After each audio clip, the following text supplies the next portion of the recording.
Campaign 2018 is sponsored by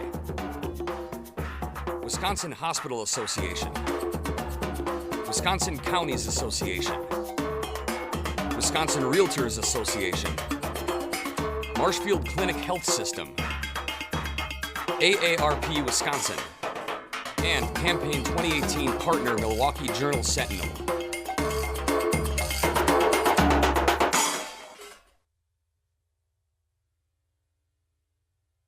Republican Senator Jerry Petrowski of Marathon, seeking re-election in the 29th Senate District. Senator, welcome back to WisconsinEye.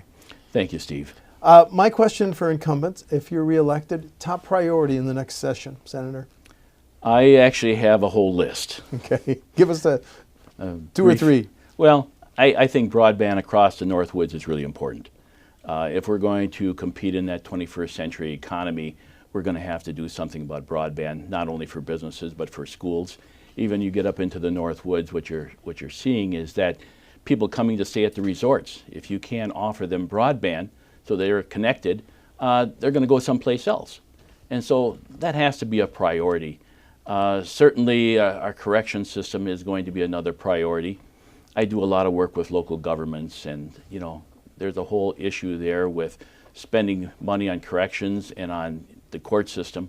Sometimes if somebody is put on hold because they can't find an attorney or the county can't find them an attorney, they end up sitting in jail until they find one. And that jail time is $50 a day or more, and that costs the county money. So, between the court system, the district attorney's office, the public defenders, all of that's going to have to be looked at, and I think we're going to make some adjustments there. Two of my counties are in the top of the list for amount of cases they move per judge. And so that's going to have to be addressed. The district attorney's office is, of course, another problem. Things have changed, and it's ever changing. Right now, district attorneys, they have to review all the tapes, whether they're footage from cameras that are out there in the public to the ones that are body cams on the officers.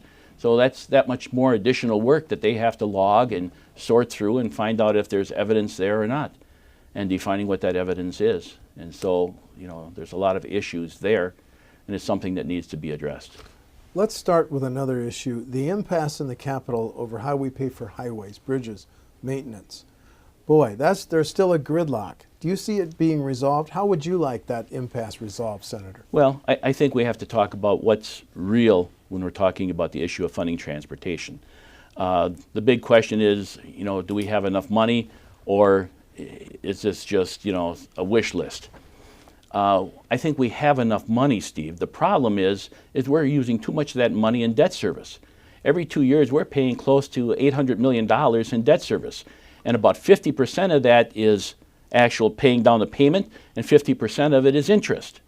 So this past budget is the first time that I can say we're paying down more debt than we're taking on. We took on about $150 million of new money, and we paid off, $400 million over the 2 years of actual debt, principal. And so we're going the right way, but this problem didn't arise overnight, and it's not going to go away overnight. We've done so many things, and I offered the constitutional amendment from the Assembly and then from the Senate to protect the transportation fund from raids. We did the audit of the transportation. We've actually passed some of the recommendations by the auditors to help save money within transportation. We've done a number of things with swapping out federal money and state money to make it less burdensome for local governments to deal with. This last year, we put in 8% in new money for road aids. We put in over 12% in the LRIP programs. I think we need to do more of that. But what we really need to focus on is how we're going to get out from under that debt so that we can free up that $800 million and use that, whether it be transportation aids, whether it be the 3Rs program, or one of the other programs within transportation. Doesn't that mean it's time to raise revenues? Where are you on the gas tax and the registration fee and tolling? Well, the tolling is going to be something that I would only support if it was on the borders of the state. Okay. The revenue for gas tax and the registration fees, right now I think we need to focus on those other things, and that is the shifting of some of the revenue from sales tax whether it be auto-related parts. That will help us. But like I said, Steve, this isn't something that happened overnight, and it's going to take a while to get our handle, on So getting you'd it rather fixed. shift the sales tax receipts from car sales and Parts, auto, sales. from the general fund to the transportation fund. Correct. As opposed to raising the gas tax or Correct. the registration fee. Correct. Okay. Okay. You mentioned prisons. The Waupun and Green Bay, built in the 1800s. Democrats and even former Governor Thompson have suggested that if we had a stronger rehab program, we could cut our prison population in half. Do we need a new state prison, Senator? Well, there's a task force that's looking at that, Steve, and I'm waiting for their recommendations to come out. Right now, as you know, we're probably at 130% of capacity, so there's going to have to be some changes. I've offered the 17-year-old juvenile bill, which would keep the 17-year-old first-time offenders nonviolent in the juvenile system. I think that would help us. Is it a cure-all? No. But I think there's no one thing that cures everything. I think that will help us. I'm sure we're going to have to put in more money for guards, for counselors and things like that. We put in more money in some of the TAD programs, training instead of incarceration. Let me tell you about a program that we're doing in Marion County, which I think is really important. We've taken inmates from the county jail, went through a process to eliminate the people that we'd have trouble with and whatever, and then went ahead and gave them a welding program, trained them to be welders. A year later, after graduating from the program, all 15 graduated. All 15 are working as welders. They're staying at home, taking care of their family, and life is good, and they haven't reoffended and ended up back in jail. So some of that really needs to happen as far as giving them a way to make a living and to be a better citizen and to remain with their family. And I think we need to look for a variety of ways that will kind of help do things like that through the fast forward grants and that through the NTC, which is the local technical college. I think there are some real opportunities. We're going to expand that program not only to do welding, but to do blueprint reading, to do some other things that people can learn to have a livelihood and I think take care of their families and do the things that we want them to do. New subject. The package of tax breaks, tax benefits for Foxconn is one reason that led to Kimberly-Clark seeking its own package of tax breaks. Now, you're going to be called back into session here next month, and Senator Fitzgerald would like a vote on the Assembly-passed Kimberly-Clark bill. Where are you on the Kimberly-Clark bill?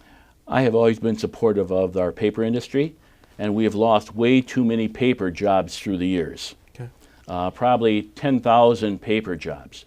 And it isn't just the paper jobs, because if you lose those paper jobs, it's all the companies that are used to help with that process. It isn't just even the companies that help the paper mill to produce paper or diapers like in the one plant that Kimberly-Clark has got, but it's also the timber industry. And if you go ahead and get rid of mills, the demand for pulp goes down. You've got the loggers across the North Woods that have millions of dollars invested in equipment. A big processor is probably $500,000, and if they can't make enough from the pulp, how are they going to pay for the processor? And times have changed, productivity is up, all those things are changing. And you can't do one thing without having an effect someplace else. So I'm hopeful that through WEDC or whatever, we can come up with some ways to help the paper industry remain viable in the state of Wisconsin. When I say that things are changing, people sometimes don't realize, but the computer has really taken over. Technology has taken over. They don't have a typewriter anymore. That's a thing that's ancient. Even the printing of paper, everything is on a memory chip now. And there's a dramatic change. And in industry, you have to adapt. And the paper mills really have done a lot of this. They've converted from making this paper to going ahead and making food cartons, making Kleenex, paper towels, all kinds of products where there is a margin of profit. And they've kind of walked away from the typing paper and all that, where there's really, the demand is really dropped for that. So you expect to vote for the Kimberly-Clark bill? Depending what changes come along and whatever. Okay.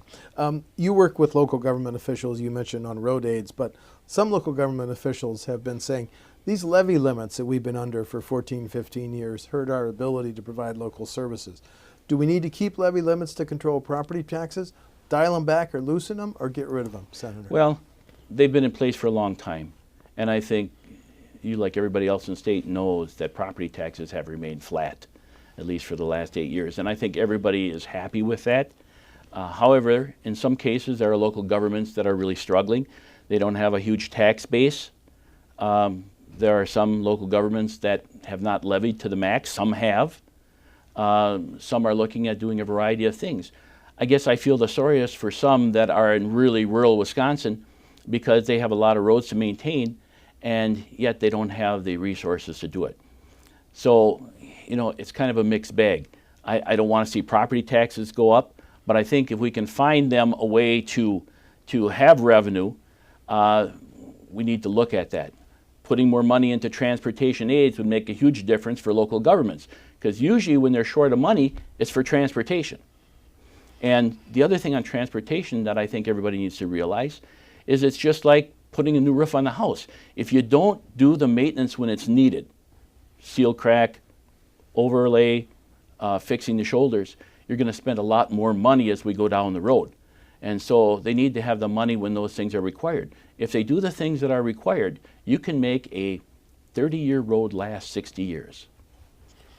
Let's talk about health care. How do we preserve and maybe expand health care in rural areas like you represent, Senator? Well, I think we really have done a tremendous expansion for northern Wisconsin. My district is 6 counties, and I basically have about a 4.5-hour trip across the whole district. I think it'd be probably the 3rd largest district in the state. Tremendous help with Marshfield Clinic, Aspirus, locating satellite clinics in small regions where they're not heavily populated. You know, when I was young, to get to a doctor, there were people that had to drive, you know, more than an hour to get to a city that had a clinic. And so I think we've made some inroads there. The real problem, I think, with healthcare is dealing with some of the addiction problems with the opioids, with meth, with heroin. Yeah. All those things are really a problem. And it isn't just the healthcare part of it. It's everything else that goes along with it. It's corrections, it's the rehab, it's all of those things. No easy answers, and most of the problems are going to take money. And you know how this budget process is. It's always a compromise. It's always working to try to, you know, put out the fire here and take care of this issue. I'm hopeful that the financial forecast by the Fiscal Bureau will look good and allow us to do some of the things that need to be done. Because I think certainly transportation is an important thing. The broadband across my district is really important. And we're looking right now in my office at other ways, what other states have done, what they're doing. How can we make Wisconsin adapt to broadband? A lot of our schools are going to a notebook now, and they need to be connected. And if they can't get broadband at home, well, then they have to work in the library, or they have to go next to McDonald's, wherever they can get hooked on to, you know, service. And so all those things are a problem. If you want a lot of my district, rural Wisconsin, the North Woods, to participate in the economy, broadband is going to be a really important part of that. Are you hearing from hospitals and other medical professionals that Wisconsin's low Medicaid reimbursement rate may be at a tipping point that would really hurt the quality of care provided by our MA program? Do you think we're at a tipping point with that? Well, I do hear occasionally from some of the medical facilities that they would like to see the reimbursement rates raised. It's not just the hospitals, it's nursing homes, it's a lot of that. What we're seeing with the low unemployment, 2.8%, I think as soon as somebody is offered a better job that has better benefits, they're going and pursuing that job. And so we need to find a way to make healthcare more accessible, especially in some of these sectors. Have you followed the pilot program with state government and Delta Dental that subsidizes dental care in some of these rural clinics. Do you have any of the clinics in your district? Well, we have a clinic in Ladysmith. It's a FQHC kind, and I think there's another one there in my district also, plus the Bridge Street Clinic. Should the dental clinic program stay a priority in our next MA budget? Well, I think it is important because it's making sure that young people in school get the treatment so that they don't have problems in years later. The other thing is a lot of our nursing homes have elderly patients that really need some dental care. Either they haven't had it. A lot of the people going in now, because the baby boomers probably have, a lot of them have their own teeth yet. But with that comes that much more maintenance too. Mm-hmm. And so it is an issue, and it's an important one. Have you heard about caregivers and whether there's a problem with them having access? Well, AARP estimates that 578,000 Wisconsin residents are caregivers for family members or a neighbor. So have you heard about a proposal change in laws or rules that require hospitals to recognize and work with family caregivers when someone is hospitalized? I don't hear a lot about it. I think Okay. I've had one person talk about it. Okay. What I hear the most about is from the nursing homes, the CBRFs, with employing people to work there, with the low reimbursement rates. We have an aging population, and I think there's going to be more pressure on that industry than before. And I know that as far as veterans, all those different groups, they have some dramatic needs in places. Some of it is counseling, some of it is health care. But we as a state have done a lot for the veterans. But as I go through the nursing homes, there's places that they would like some flexibilities. And I actually, I have in my book that I always carry for, all the things that I'd like to work on. Mm-hmm. I have quite a few issues there with nursing homes, things that would save them money, things that would save all of us money. And so we'll see if we can work through some of them and see if we can get them through committee and onto the floor. You voted for a budget that increased state aid for our K-12 schools by more than $600 million. Yes. When local school officials say, thank you very much, but we need another big increase in the next state budget, do you agree? I think it's going to come down to what money we have when we look at the overall picture. We gave them 200 the first year, 204 the second year, but don't forget that 200 the first year had to be made up in the base, so it's actually 604 per student. Yes. And then we put more money into rural transportation for schools. We also put more money into sparsity aid. And then we came on the end with the $100 million for safety in the schools. The UW system budget, the freeze on resident undergrad tuition has been in place for 6 years. Yes. Should it continue into a 7th and 8th year, Senator? Yes. Should. Yes. Okay. I think that's kind of everybody, not everybody, but I think there's enough people that want to keep tuition low. I think another thing we have to work on is some of the student loan stuff that's out there. I actually have that in my to-do list. That's in your book. It's in my book. Okay. A number of local governments are sponsoring advisory referendums on legalizing medical and recreational marijuana. What's your position on those? Okay. Recreational marijuana, I am a no. Okay. First of all, it's still forbidden by the federal government. And I spoke to a group of doctors here about a year ago, and there was 50 to 60 doctors there. All of them said they believe we have better medical medicines available to us now than medical marijuana. Okay. And yet, having said that, I've supported the cannabinoid oil because I think as an option for families that have a daughter or son that has seizures, from everything I read, that it's helped. Is it probably perfect? No, but if you have a child like that, getting any help you can find is really, I think, what needs to happen. If, in fact, there's people out there that want to do the medical marijuana, they need to start getting the medical doctors on board. Okay. And I think that would, really make a difference for their issue. Then last question, do you want to highlight differences between you and the Democrat who's running against you? My district, like I said, is 6 counties. It runs across the whole Northwoods. My background is I'm married to my wife, Ellen, for 40-some years. I have 4 children, 3 grandchildren. I've worked in the legislature now for almost 20 years. I've been a farmer for 30 years. I worked as a machinist for 9 years. I worked in a welding shop, a garage, a nursery, and a restaurant.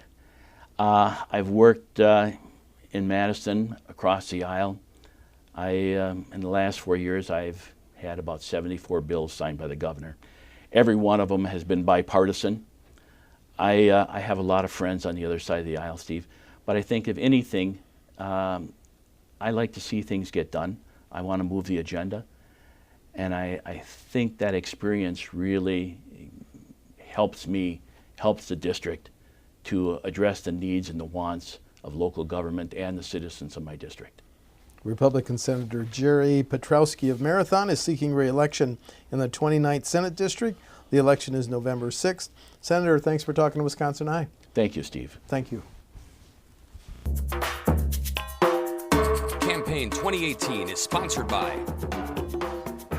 Wisconsin Hospital Association, Wisconsin Counties Association, Wisconsin Realtors Association, Marshfield Clinic Health System, AARP Wisconsin, and Campaign 2018 partner Milwaukee Journal Sentinel.